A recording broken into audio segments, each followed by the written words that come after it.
Hello and welcome everyone to today's episode of the Kianistan podcast. Joining us today, we have a very special guest from the UK. Ali Borhani is the managing director of 360 Strategic Advisors Limited, where they specialize in providing growth and entry strategy into emerging markets.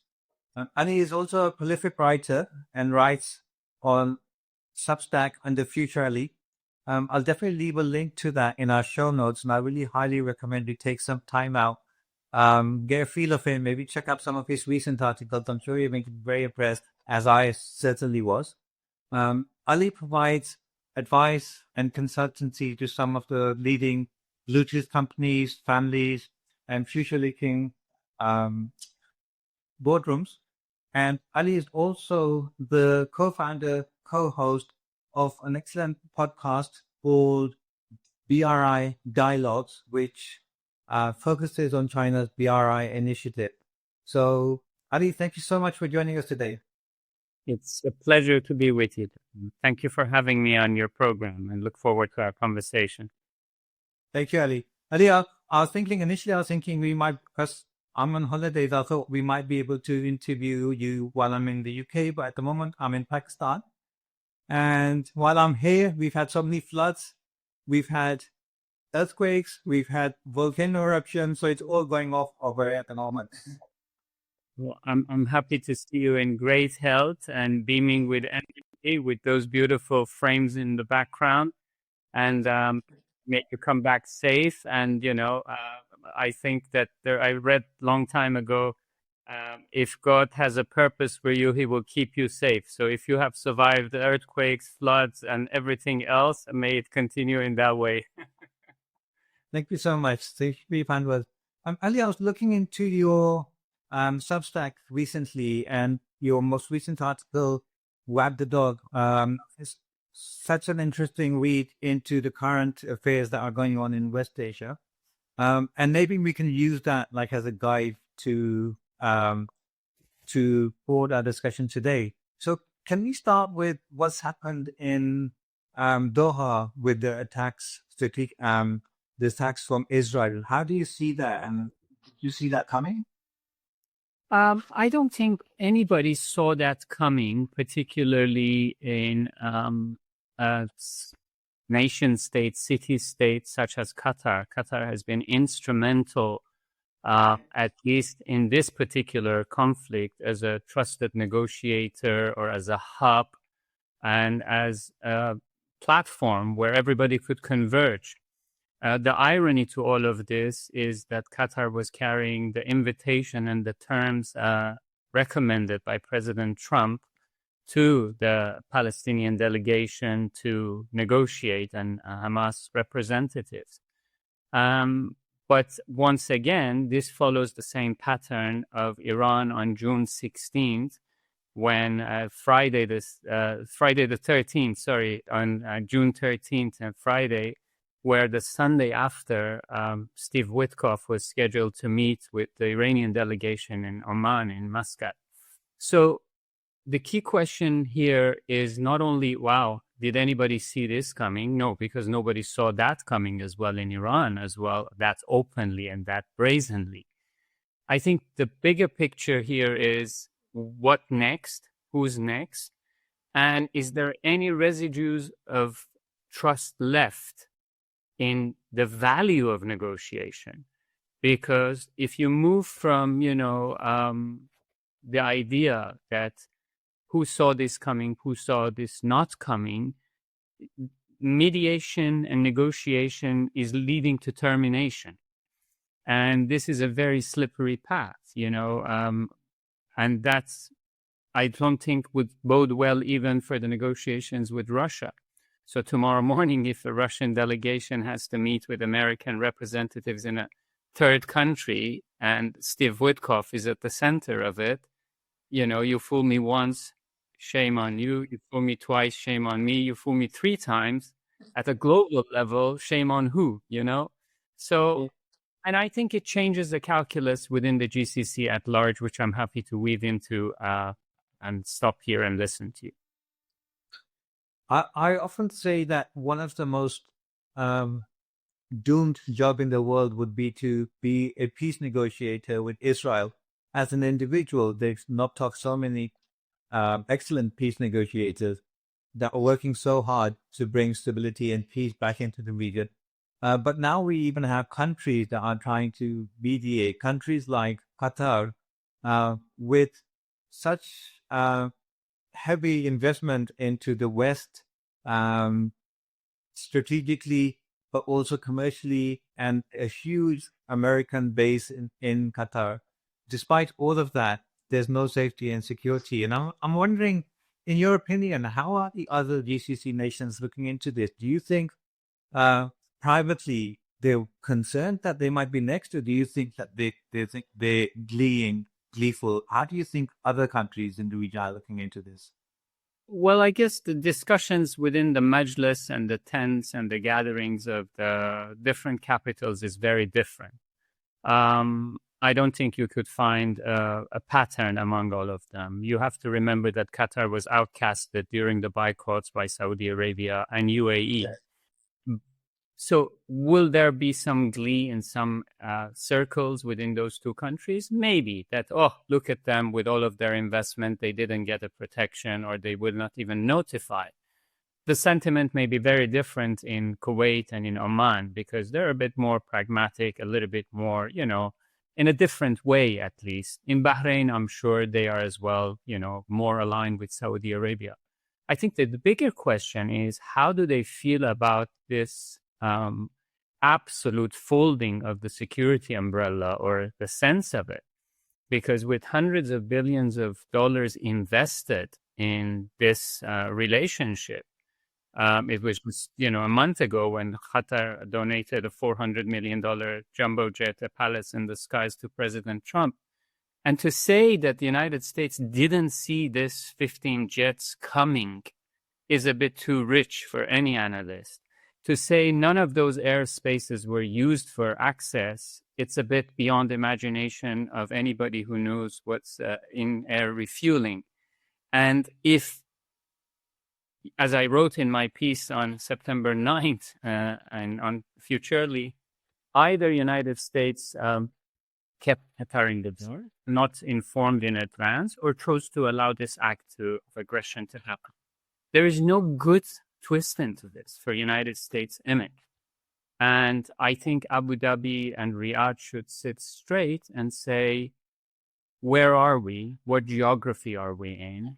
And, a superpower, when it's strong fiscally and militarily, it's a different machine than a superpower that is fiscally broke, as United States rising trillions of dollars of debt is increasing, and then finding a desperation.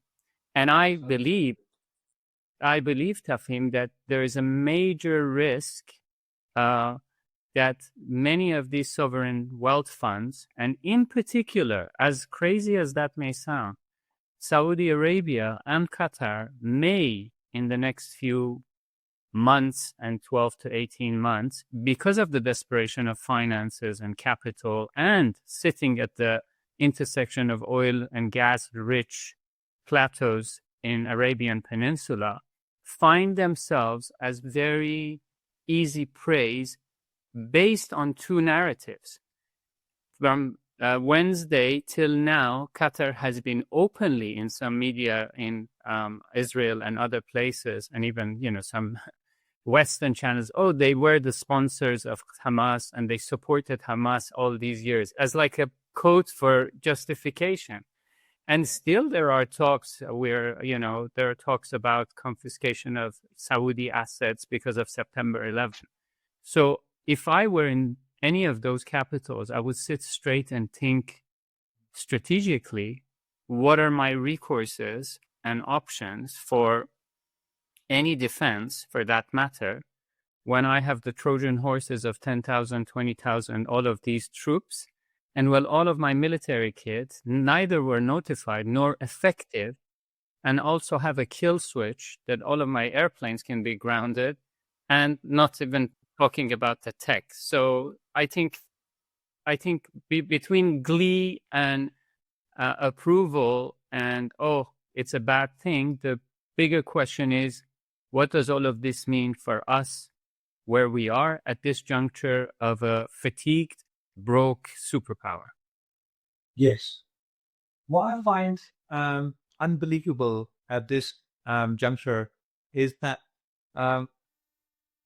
they want to, the global north or US-led alliance, they want to have like a rivalry with China, even with Russia. And in that, they need to have all the friends that they can get.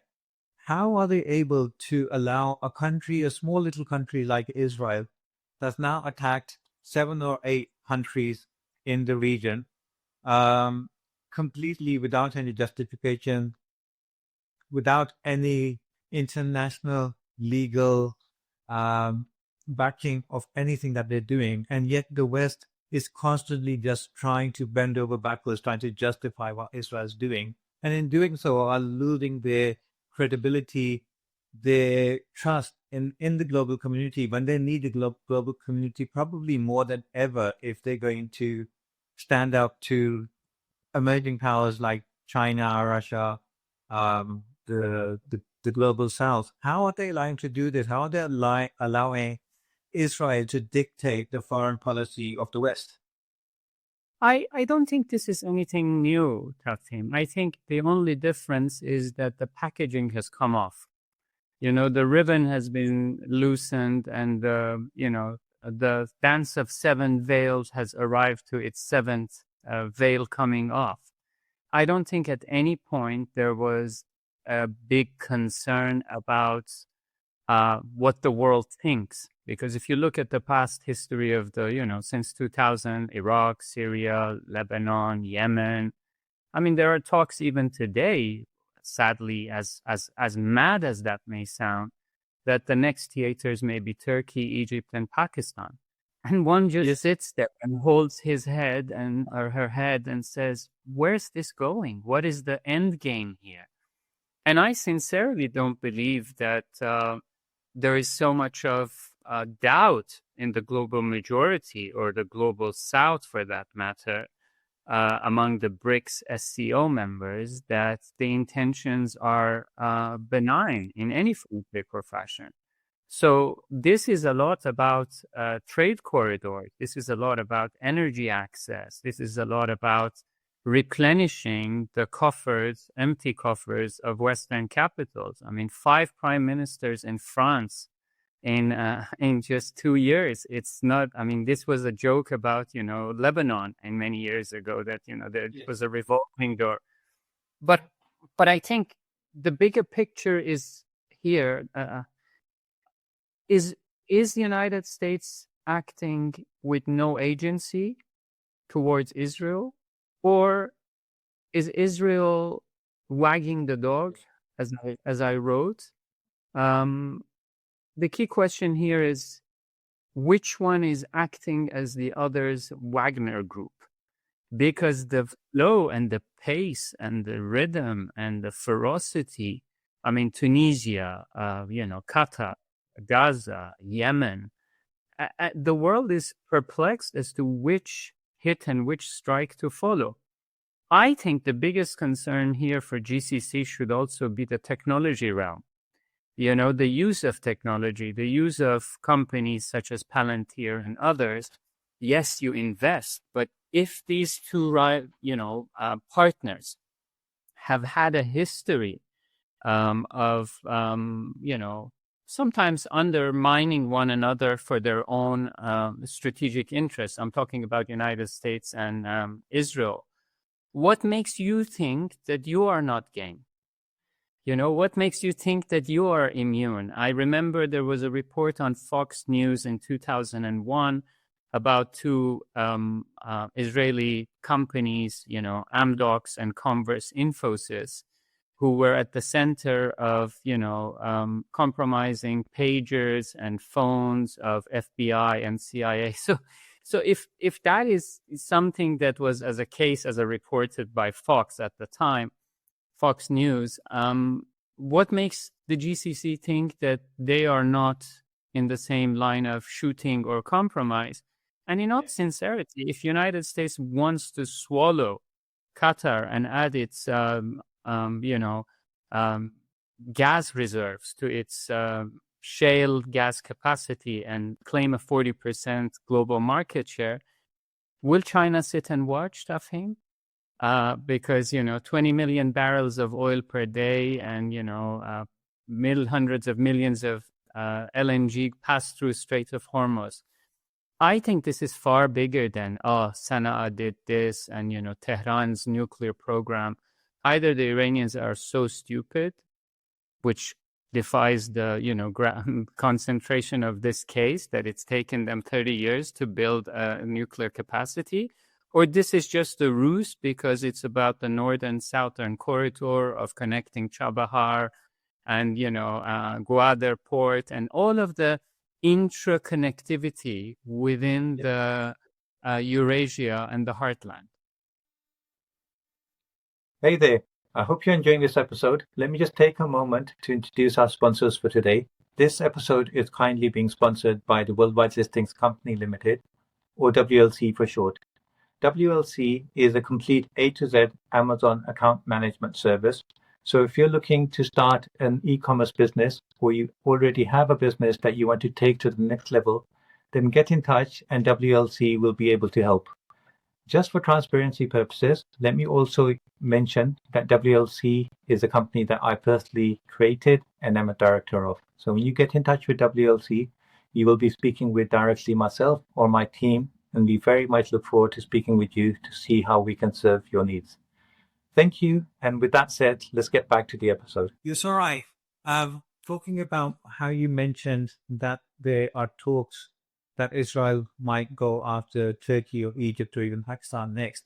I'm sitting here in Pakistan, and I know there's no panic, but there's a genuine concern on two fronts. Obviously, concern for the Palestinians that are losing their lives and have no kind of real backing to help them out of the situation. But also there's a very strong realization that Israel, if they get any opportunity, they just cannot tolerate Pakistan having nuclear weapons. The wars in May and June were very interesting, I think. In May, we had the war between India and Pakistan, where Israel supported India against Pakistan. And that was very keenly observed inside Pakistan. And then obviously the war that we had between Iran and Israel, I think those two wars are going to have quite a lasting kind of an impact on the whole region. I remember before the war started, the Pakistani chief of army staff, who actually became promoted after the war with India, he was in America. It was the first time that a foreign chief of army staff had been invited to the White House to come and meet Trump without any political backing from Pakistan. So he was in America, and someone was interviewing Pakistan's defense secretary here in Pakistan, saying that, aren't you concerned that a war might start between Iran and Israel? And we have very strong relationships with USA. Our chief of army staff is sitting there right now, and Pakistan is going to get caught in a very difficult, tricky kind of situation. And I was really kind of impressed by the answer that the defense secretary gave. He said that we have concerns, but they're not the concerns that you're talking about. Our concerns are for Iran. We have strong brotherly ties with Iran. Historically, we used to be Persian-speaking people, so we have linguistic links with Iran as well, and we're concerned that we need to be able to do all that we can legally to support Iran against these atrocities that might occur from Israel. So I thought that was like very kind of forthright. And throughout the war, Pakistan provided all the diplomatic support that they could to Iran. And I think that is truly because also they feel that Israel is no friend of Pakistan, and given the chance, they will definitely, if they have to use India against. So I think all of that in South Asia, Pakistan's a long way away, but somehow all of the war's kind of repercussions are being felt even as far away as in Pakistan. So yeah, you're absolutely right about all of this, I think. I think if Israel finds an Osirak moment, they wouldn't hesitate to take Pakistan's capacity out.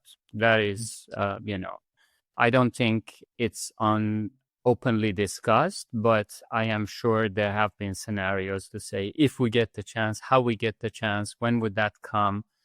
Because this is about hegemony. This is about, geographical reengineering. Israel, till the attacks on Iran, this latest round, operated with strategic ambiguity. That strategic ambiguity is out in the past 24 months. Through the eyes of many of her allies as well, it has turned into a geostrategic vulgarity, from strategic ambiguity to geostrategic vulgarity, because there are no rules. There is no sense of, the language after hitting Doha that, hey, either expel them or we will hit you again. This has sent shivers down the spine of Doha, I am sure, that what is this? What next? Okay, so if tomorrow morning this delegation, if there is a negotiation to be continued, for whatever reason, at the behest or the request of America, move to Istanbul or move to Cairo, will Israel hit Istanbul or Ankara or Cairo? What is the definition of a nation state? Yeah. And this is, one of those things. And I know that there are reports right now that there's tremendous pressure on Egypt to accept the migration of this forced population. Otherwise, we will cut the gas on you, so the energy security. So you see a play of brute force, but the interconnectivity of energy play, fiscal play, of lending, as and capital markets. And I think the GCC, and in particular Doha, have to really ask themselves, what are their recourses? What can they do?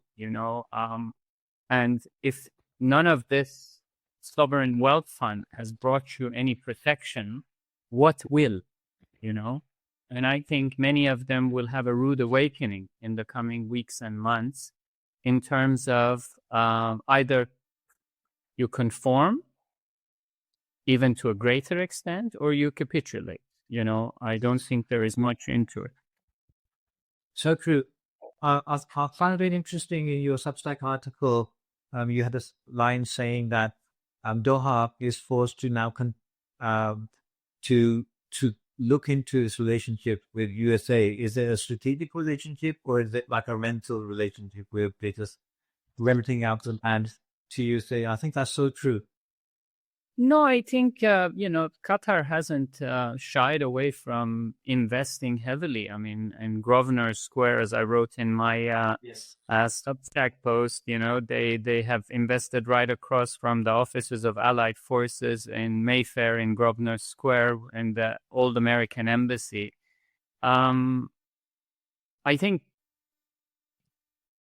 Qatar's role, as well as one of, if not the largest source of LNG today, makes it very interesting, because when you hit Doha, you are also sending a message to China that, hey, we can, disrupt the energy flow, because today a great part of energy of Israel is coming from Azerbaijan through Turkey. United States is, to a great extent, self-sufficient.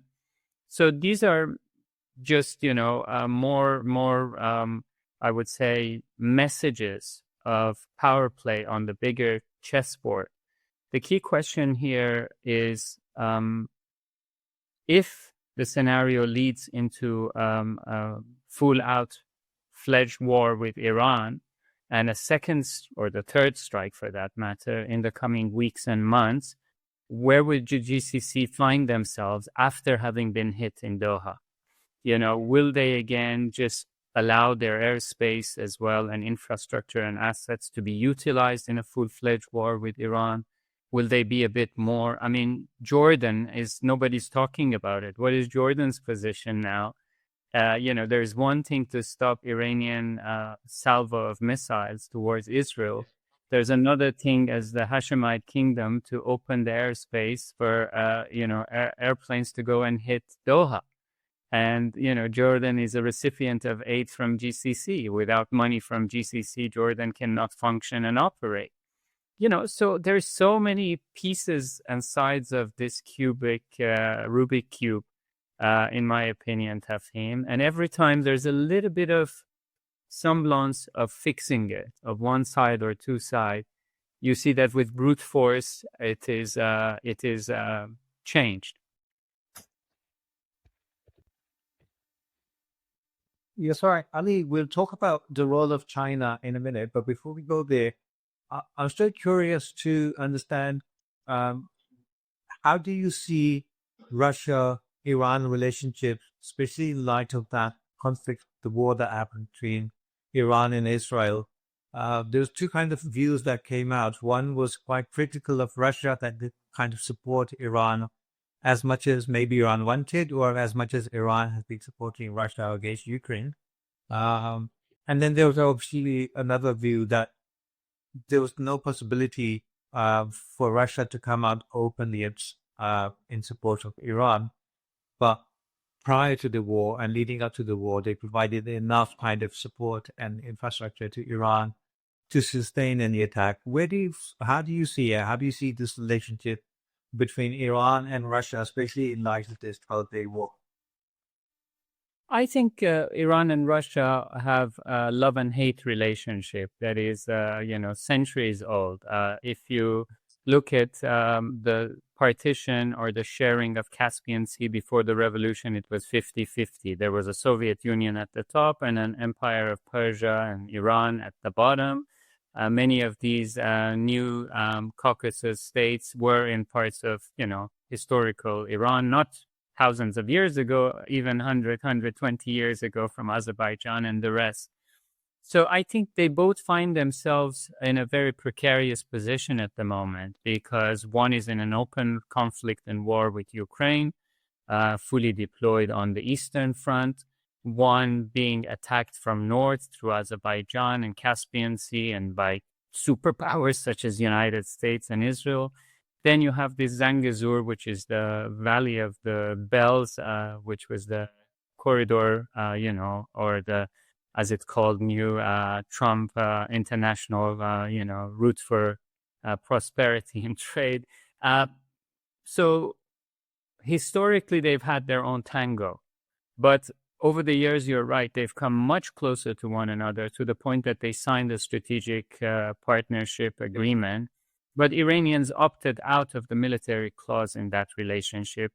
And some were very critical in that. Some were saying that, no, this is a sign of our sovereignty, etc. Well, that came with a different set of, awakenings in Tehran, particularly during those 12 days. If the United States and Israel make another move, will Russia stand and watch? Probably not. It will lean in a little bit more stronger. But Russia has openly said as well that it's very supportive of its 1.5 or 2 million Russian Jews who live in Israel as part of Aliyah when they're moved.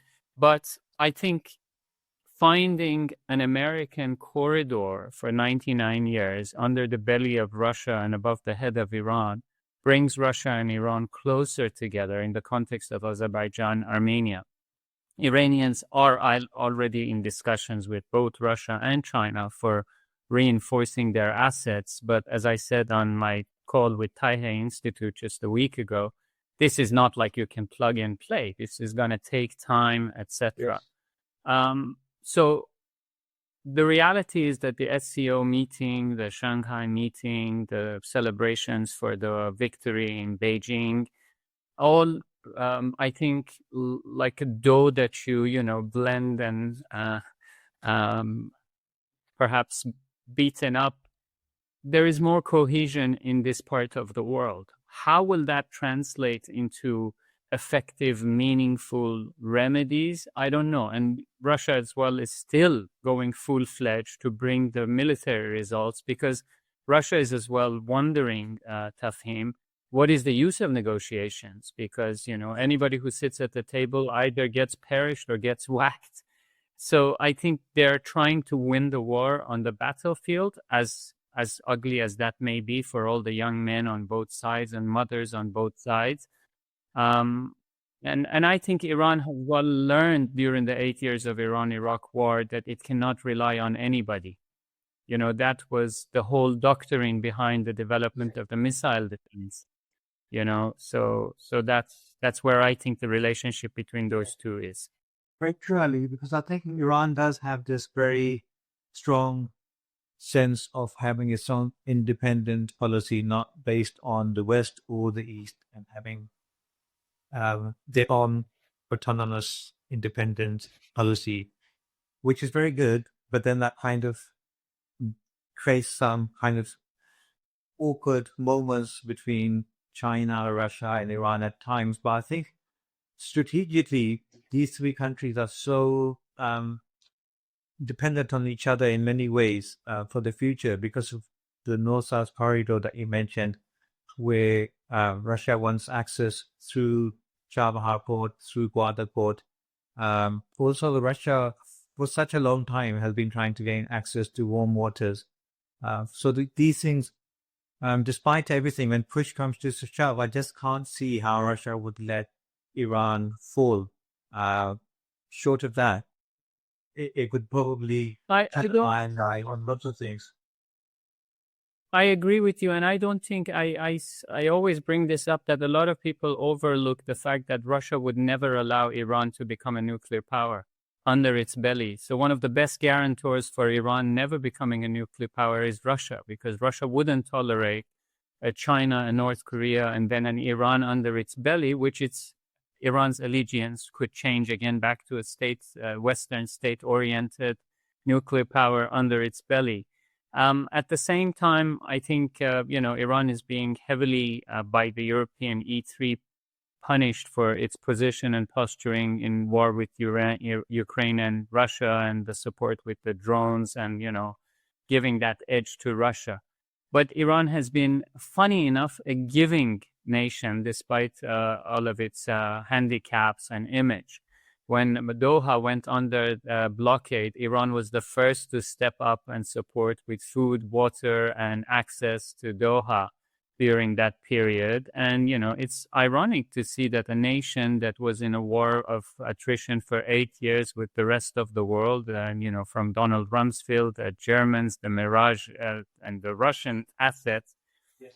Today, Iran's, missile doctrine and capacity is a major deterrent. And Iran would think that Israel has, nuclear power, but nobody has stopped at least trying to settle a score with Israel from the proxies to Iran itself. So does nuclear power really save you, or is it a liability these days?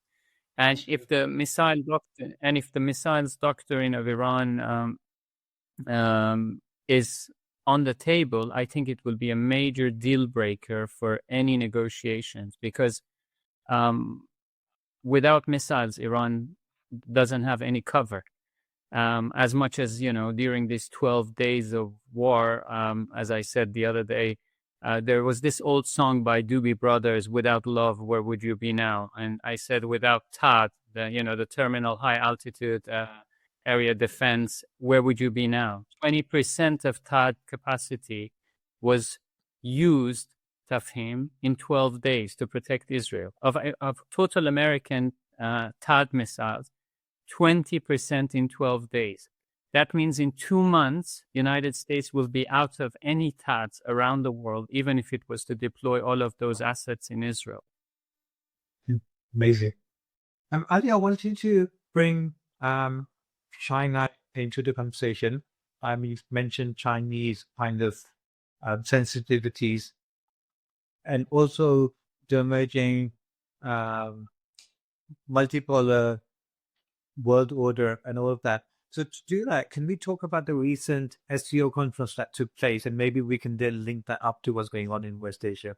Well, how did you see, what were the key highlights for you in this recent conference? I think, listen, you just add up the population of the lineup of that memorial photo, you add up the fact that three nuclear powers were in that photo, if nuclear power is, or deterrence is an element, China, India, and Russia, you look at the total aggregated volume of trade of these countries and their share of global GDP, you realize that in the past 50 years, there have been very little major conflicts or wars among them. So they learn how to negotiate or how to come to table, even in the most rival relationships, whether it's China and India, with, soldiers attacking each other with clubs in Himalayas, or even Pakistan and India. You find more rationale on both sides, despite all of the historical baggages and issues. And you find hardly any of that in the West. So I think the global South is saying, what is the market from where I will be sourcing goods and material, where and which countries I will be selling products to. And then you look at, the dynamics of the promise of the Global Development Initiative, Global Security Initiative, global, coherence and cohesion. I think the picture as itself is much more, at least, intriguing. Let's not say inviting, but intriguing. And then you look at that harmony of that military parade and compare that with Bastille Day when Trump was there and a horse was running and the soldiers were going a few years ago in Paris. You realize that there is an underlying shift of power already taking place. Now, funny enough, all the analysts in the West came out and all with all of these toys, all of these kits, who knows if they work or not? They've never been to a war. And I say how stupid that comment is, because who wants to try that capacity in a real war to see if it works or not? So this idea of deterrence and show of strength versus it, just before that, it was that America changed the name of Ministry of Defense to Department of War. These are two different messages, This is, I sometimes wonder if these think tanks in the Western Hemisphere and analysts really understand the ramifications of some of their comments or assessments or how they feel the airtime stuffing. None of this is tested. Nobody knows if it works or not. Thanks God it's not tested. Yes.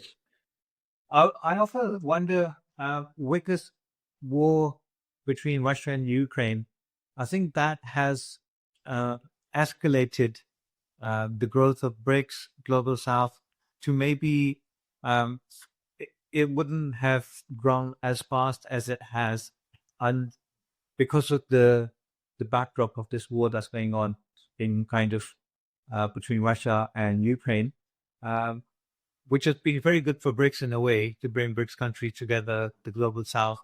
But at the same time, I think it's brought expectations are really high, and this frustration that can be felt in corners as well. Why China, with all its might, its power, why can China not do more to help the people in Palestine? Because symbolically, China has displayed its military might. Also, China wants to have some role in West Asia. And we've talked about how countries like Kuwait, Qatar, even Saudi Arabia, Iran are very important to China. And symbolically, even a small gesture towards Palestine, I think it would do huge amount of benefits and soft power for China, even if it made some kind of strong gestures towards Palestinians. Why do you think China has not played a stronger role so far? Do you think there's any hope of that? Yeah, so I think that is a wonderful question as to why China doesn't, pose and posture in a more visible way. But I think there are some reasons behind it, Afim. I think one is the doctrine and the philosophy of non-intervention. And which is ingrained in Chinese politics.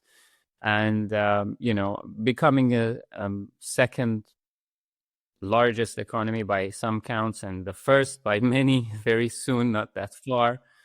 And with the show of deterrence power that they exposed, particularly this last week in Beijing for Victory Parade, I think they don't want to repeat the same mistakes of the United States and become the new policeman and the new hegemon. I think they are very much focused on their global governance initiative, which they just announced, global security initiative, and, global cultural and civilization initiative. So they find themselves as a new kid on the block that can deliver a different model.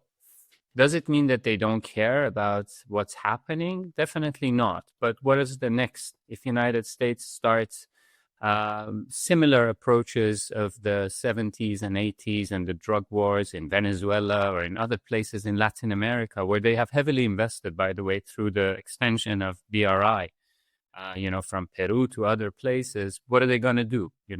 So they don't want to overstretch themselves. And I'm sure they've studied The Art of War by Sun Tzu. And, sometimes in cases like this, you have to just basically let your adversary to do as much as self-harm as they can to themselves. If within now and the end of President Trump, United States postures or be indifferenced and be less and less trusted by global actors from Brussels, Europe to the rest of the world, there's very little that China should do to, overstretch or to particularly, in my opinion, dent that non-intervention brand that is extremely important and priceless for a new superpower. Yes, Ali, I do agree. I think absolutely right. China has a very different approach, worldview, a sense of its own identity than what we have in the USA and in the West. Some people think that as China becomes the new superpower, they will automatically end up falling in exactly the same kind of mold that the previous two superpowers, whether it was USA or Britain or France, the way they operated will ultimately be the way that every superpower has to operate.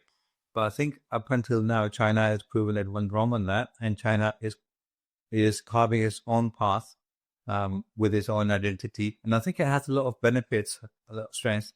USA has wasted so much resources, manpower, money on pointless wars, wars that haven't really benefited the state of America or the ordinary citizens of America. If anything, it's made life worse for everyone. While at the same time, China has been reaching out to those same countries that were fighting with America previously, whether that's Iraq or Afghanistan, and doing trade deals with them. So I think that's kind of a Chinese approach. But I'm also thinking, so it seems like China has this way. China thinks in terms of geoeconomics, whereas USA thinks in terms of geopolitics, dominance, zero-sum game, whereas China thinking of partnerships, win-win situation. But I'm thinking at some stage, surely China will have to slightly adjust its position for two reasons. One is that if it's assuming that role of leadership of the global south, they're the countries that kind of are looking towards China for that leadership role. Expect some kind of protection against all of this hegemonic colonial influences of the West, which is what attracts them towards the South. And the second thing is China has made so much investment, trillions of dollars of investment through BRI and other projects, where surely they have to somehow make sure that they can protect and defend. So with those two things in mind, do you think there is any chance of changing? Because one of the changes that I saw recently, and I wonder what you think about it, is in the recent war, which happened in May 2025 between India and Pakistan. Pakistan and China have long had really good relationships, but never has China come out so openly in support of Pakistan. Normally, the support comes through back diplomatic means, back channel, kind of behind the scenes support, whereas this time China's come up very strongly and very openly, not just diplomatically, but militarily in favor of Pakistan. And I'm wondering, is that a sign of China's changing stance? I doubt it, because that would be a fantastic scenario for America to have a major crisis and the back door of China, whether it's Nepal, whether it's Pakistan, whether it's, India. I think the amity and the bond that was on display this past week, some analysts are saying, oh, too wishful thinking. India is transactional. They will change their mood. This is not going to last. They will be soon in Washington. And, but I think the penny is dropping across the global south. I think, when you look at the synergies, economic, human development, prosperity within that patch of land, you look at the water resources from Himalayas, you look at the common challenges. I think with a bit of a wisdom, they should avoid that. China, again, United States, from some estimates, 800 to 850 military bases around the world. I wonder who's keeping a tap on the carbon emissions of these, bases. China has one in Djibouti and maybe one more or at max, So this is 48 to 2 military bases. I think there is a major brand image and sanity difference in how U.S. has interfered and operated, observed. I mean, in the past 1 year, 12 months, the number of countries that, Israel has attacked, from Tunis to, Qatar to Iran, the rest of it. So with China just, tilting in its backyard in Pakistan, that doesn't make China, in my opinion, a worry for India. And by the way, last year when India and China had that, I would say, sort of détente and, dialogue in and around Himalayas, that let's park this. That is welcome news even for Pakistan, in my opinion. Because if these two learn how to coexist, then Pakistan becomes a joint bastion of growth and opportunity for, at the end of the day, you guys were part and parcel of the same fabric of humanity, before the Brits and the Raj, unfortunately ripped this piece of beautiful land carved it out.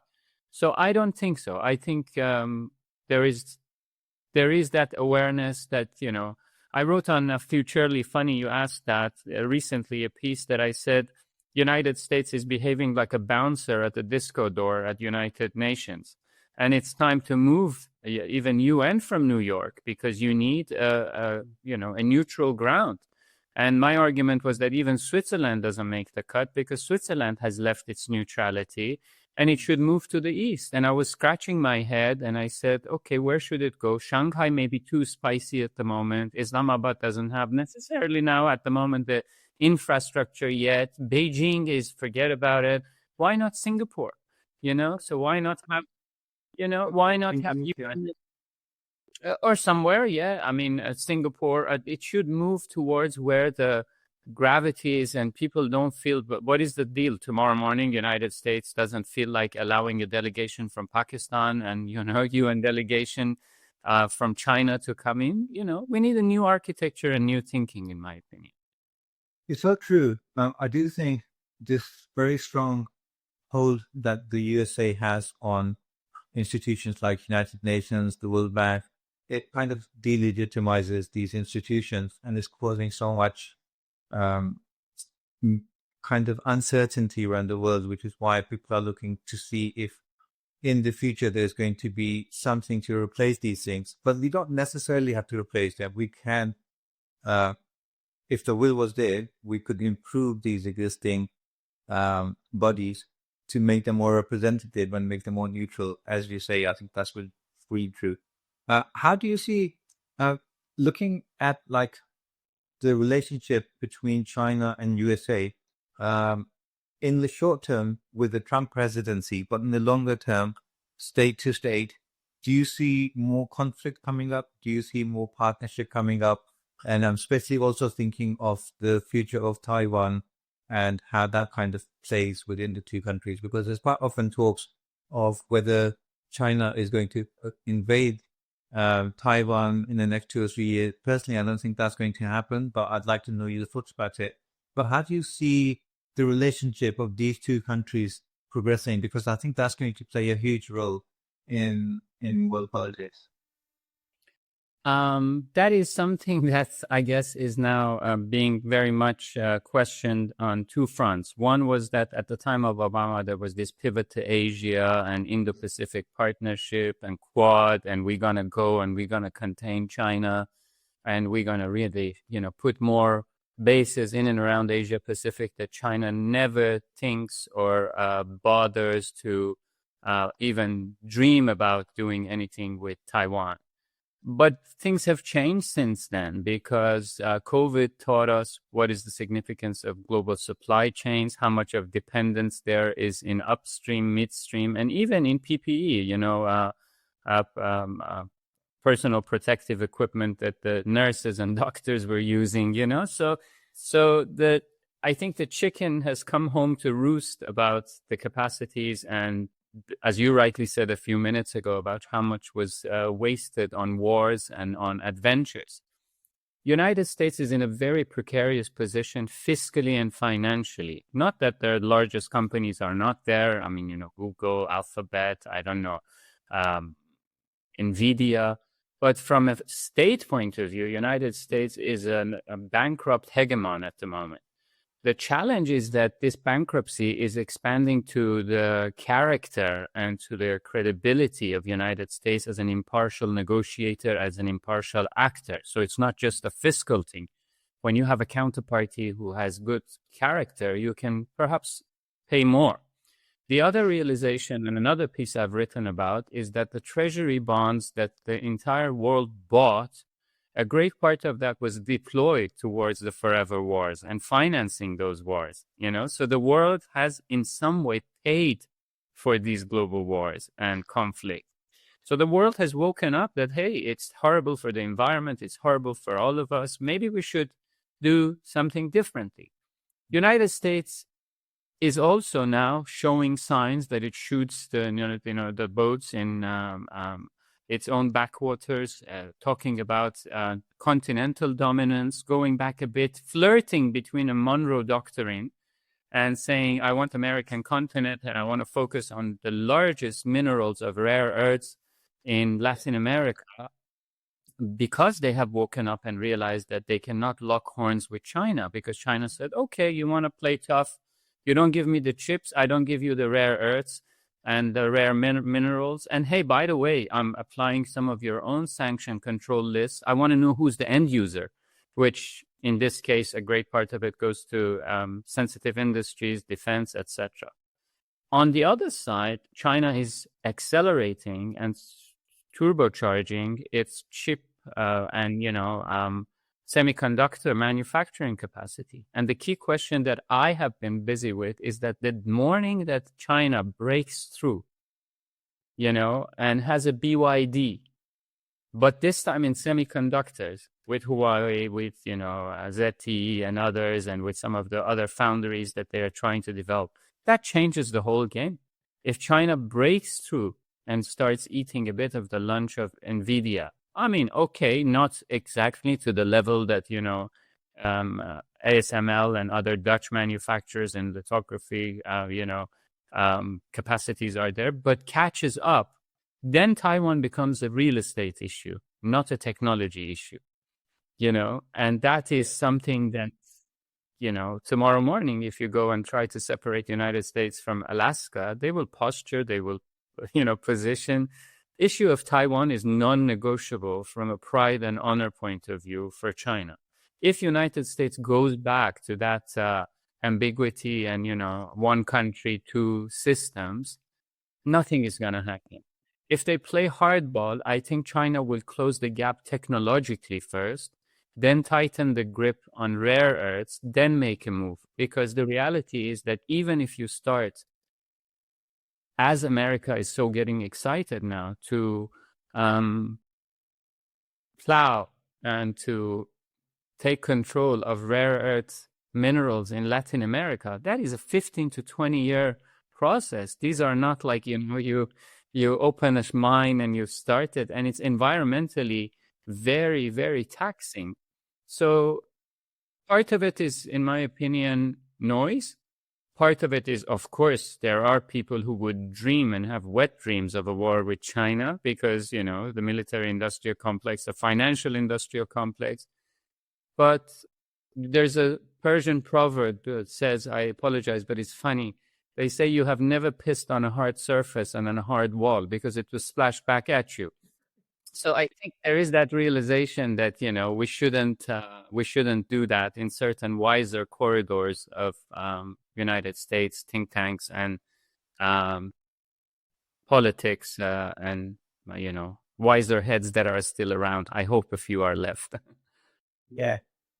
Thank you so much. I really enjoyed our conversation, your views. I love talking to you because you look at things not just from a geopolitical point of view, but from a global investment and financial point of view. And I think those two things put together gives a much better picture actually what's happening, the money flow and where things are leading to. So it's been really lovely talking to you. And during the conversation, you touched upon so many topics, and I was thinking, I'd love to talk to Ali more about this and that. And maybe we can have some future episodes lined up. I would love to talk to you things such as Azerbaijan, Turkey, Russia, Iran, what's going up there. Also what's happening in South Asia, and obviously the BRI project and the Russian North-South corridor. I think these are really important topics that will shape the world as we see it in the near future. But I'd love to have you back if your schedule allows. I would be delighted to join you, and each of these deserve a separate session on their own because their ramifications will reverberate in global south and, in that part of the heartland and Eurasia for years to come. Yeah. Sally, before we go, do tell us a little bit more about yourself, and especially your Substack. When did you start it, and how's it going, and what are the things that you talk about? Should do share a link with me. Of course, I'll put that in the notes for people who are listening.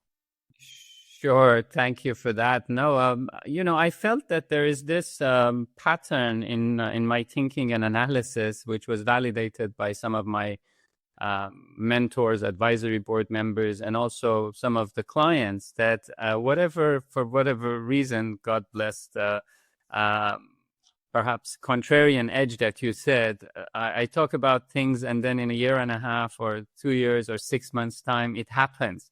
So that started shaping that, maybe there is something to be captured there.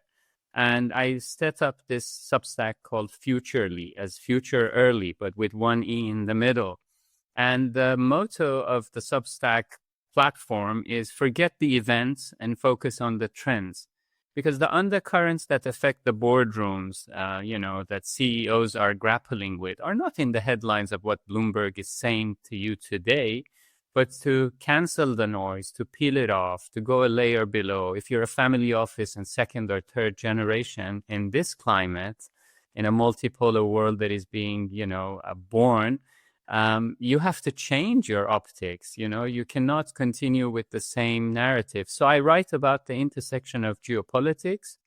Geopolitics is not just, President Trump said this and, President Xi said that. It's in the boardroom. It's in your books. It's in your balance sheet. So if you don't have a grip on that, you're lost.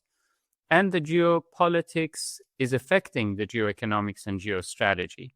And having worked so much on understanding China's rise and BRI, that has all come and blended in a way to provide, I would say, a compass for, hedge fund managers, senior decision makers, multi-gen offices, next gen, to make sense of what lies ahead and how will they be impacted by it.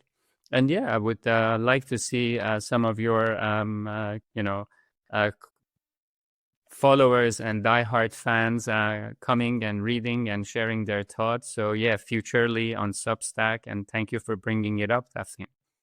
Yeah, I can definitely recommend it. I'm sure they'll love it. I am subscribed myself. But also, please tell us a little bit about your podcast as well, because you have an excellent podcast, BRI Dialogue. But what's the involvement of Durham University, and when did the podcast start? Wow, that started about 3 years ago. It was co-conceived opportunity with the School of International Relations, the Al-Sabah program at Durham University. Durham University is the eldest university in the United Kingdom, older than Oxford and Cambridge. It was the first mother college, you know, so it was a lot of people know that. So I'm very proud of that relationship and collaboration with Professor Shami. We've curated 54 dialogues, the 55th soon to come out in the next few days. We have gone literally from Latin America to South America, South Africa, capitals in Europe, New York, Beijing, Hong Kong, with scholars, with, you know, really bright brains and heads in and around the subject of BRI to really get to the bottom of this. Is this debt trap diplomacy, or is it really something different? And I have to tell you, the realization has been that China is here to stay.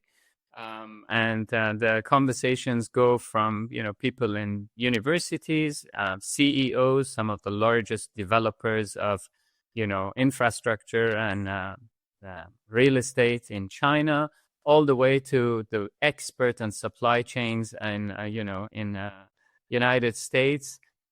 It has been revealing to realize there is a growing respect for China and how it has arrived here. There is no question about criticisms and concerns, but it's very hard to say that this is not mind-blowing by any standard on what they have achieved. So BRI tries to peel off the myths and gets into the meat, I would say, of what China has been doing. And it's on YouTube, BRI Dialogues, and I encourage some of your audience to tune in to, you know, join the conversation. And again, thank you for bringing both Futurely and BRI Dialogues to the attention of your fans. Yeah, definitely. Thank you. I will leave a link to both of those things. Is there any other way people can follow you, either on X or Facebook, social media? What do you do? I am on Facebook. I'm not. I am on.